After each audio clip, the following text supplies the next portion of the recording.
where I believe there's a great amount of frustration that are seeing on social media and to many, because I cannot imagine the response from Lando and Oscar when they were told about the disqualifications. 7 races ago, Lando Norris, Oscar Piastri, they completed the Dutch Grand Prix. Oscar Piastri had a 309 points totally accumulated. He was 34 points ahead of Lando Norris.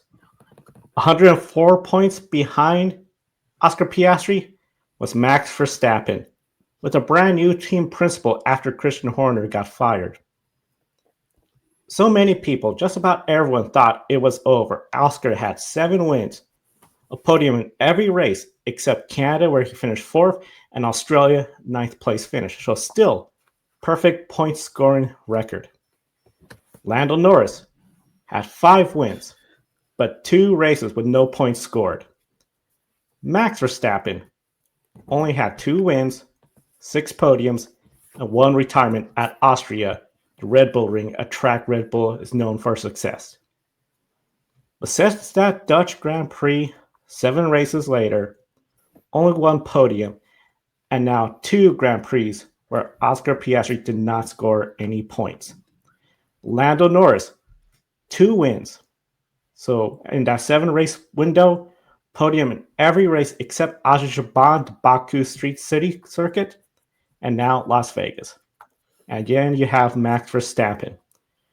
Podium in every race with 4 wins and 6 total of the year. 1 behind Lando Norris, Oscar Piastri.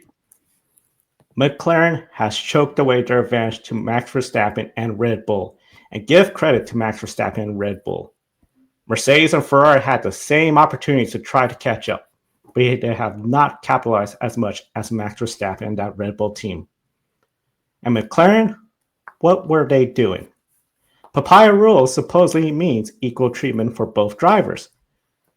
But when you have a championship leading driver in Oscar Piastri struggling since Azerbaijan and no sign of help, your second place driver erases and closes in on that championship lead of Oscar Piastri. But during that time period, Max Verstappen has scored more points in the Italian Grand Prix, Azerbaijan Grand Prix, Singapore Grand Prix, and the United States Grand Prix at Circus of America, mounting a comeback. McLaren, so fixated on equal treatment, told Oscar to give up second place to Lando Norris in Italy because of a slow pit stop. And now, your once championship leading driver is tied with Max Verstappen, and potentially he's going to lose that position, potentially even a tiebreaker if it all comes down to it.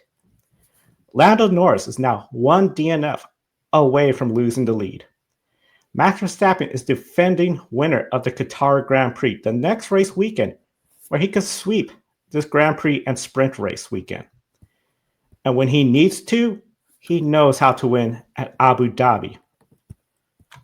What's behind McLaren's choke of 2025?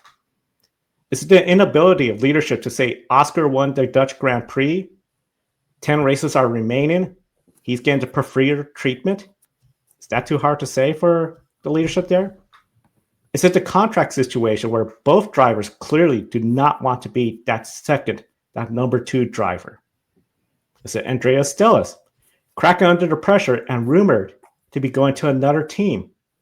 Or is it even just Oscar Piastri, who is not performing at the level we saw before the Dutch Grand Prix? We asked our colleagues at the Grid Network, is this the biggest choke in professional sports? Our very own Ben Schneider from LastCar.info and the Ben Schneider Show has said this is beyond the 28-3 comeback in Super Bowl 51.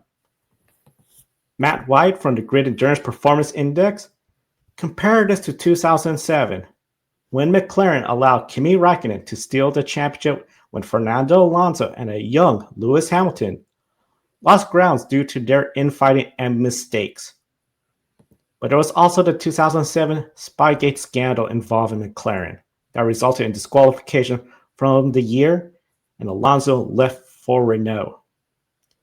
17 years later, Kobe, the same organization is now allowing Max Verstappen the opportunity to claim his 5th consecutive championship, tying Michael Schumacher for 5 consecutive championships, and tying Juan Manuel Fangio for 5 championships. Can McLaren stop the failures, and is it now damage control mode for McLaren? Well, given how things are going, Joe, I hate to say it, for all the papaya fans out there, but it doesn't look like it's going to change anytime soon. Even if McLaren ends up pulling off this driver's title with Oscar Piastri or Lando Norris, who's currently leading the championship, you still can't. I mean, you can celebrate, all you want, because winning world championships in Formula One is very difficult. Yeah, and you don't know when you'll have the opportunity to do it again. So by all means, if Lando or Oscar end up pulling off, they should celebrate and be happy. But you can't even if you do win, you can't really be happy with how you won. Kind of like, I know people don't like using stick and ball sports example.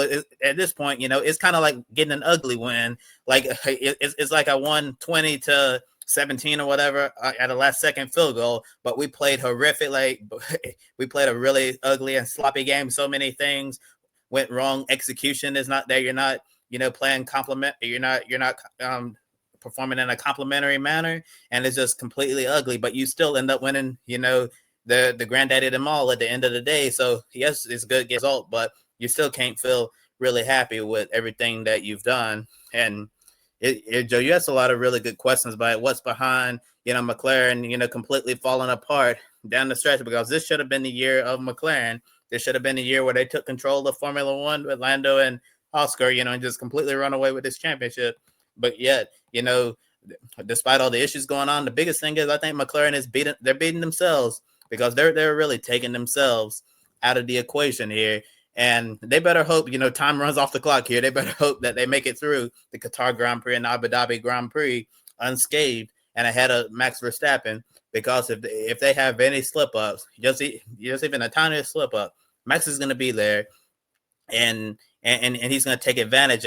And as we've learned from Max in the last few years, he's really good at playing those mind games. And I think that he can use that to his advantage down the stretch. And I think that's why, you saw Lando Norris, at the start of the race, try to take an aggressive move on Max. Because, Max is going to be aggressive. So he tried to outmax Max and end up, screwing himself, because if Lando Norris had a perfect start and got out front, he probably would have won the Las Vegas Grand Prix. But it's probably actually a good thing that he didn't, because he would have been, disqualified anyways, and Max would have ended up winning the race as he did. And looking at some of the questions you asked, Joe, you asked, is the inability of leadership, to say that after Oscar, won the Dutch Grand Prix, that he should get the preferred treatment. I'm sure a lot of people can debate that back and forth. As you know, Joe, the Papaya Rules, is really complicated. I know in Formula One, you want to see, the drivers be able to race each other and all of that.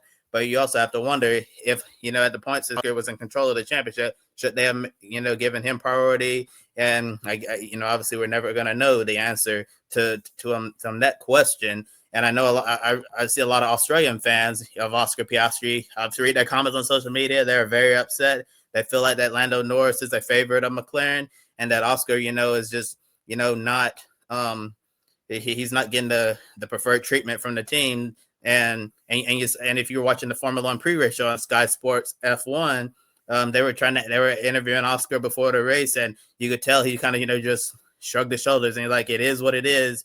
And as our own Matthew Bro said, like at some point, when all this is settled, the fall of Oscar Piastri in the year 2025 needs to be studied, because I've never seen a driver, who was seemingly in control of the championship just completely, fall apart down the stretch. And we were praising him during the first half of the season, especially our own Tanner Smith here. We're talking about how Oscar, was cool, calm, and collective, and how he really seemed like that he was the guy this year.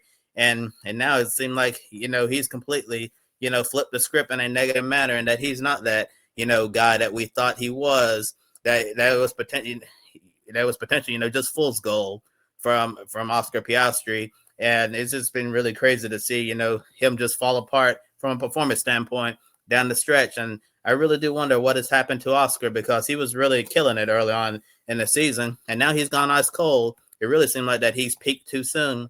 you know, in many respects. And you also asked, you know, about the contract situation where both drivers don't want to be the number 2.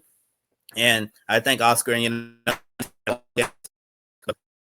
possibly can, but you know, given you know the dynamics of the team and all of that, since I guess you could argue that both of them are number 1 drivers. When you try to have two number 1s on the same team, it can get really messy. Maybe at some point, you know, when the contract is up, we may see one of them try to leave, you know, the organization, and where they can be a number 1 driver on another team. And Andrea Stella, you know, him, Zach Brown, you know, the leaders of this team, they very well could be, you know, cracking under pressure, you know, and things, you know, are that they're missing within the team that's really hurting them down the stretch. And we know there's some rumors that Andrea Stella could be potentially going to a new team. And, you know, given the way this championship might end, that might be for the best thing, you know, actually, if McLaren end up blowing this. But yeah, getting back to the question you asked, I don't really see McLaren stopping the failures at this point, and they have to try to do damage control the best way that they possibly can, because they basically need time to run out. They basically need the clock to go down to all zeros, you know, to end up closing out this championship, because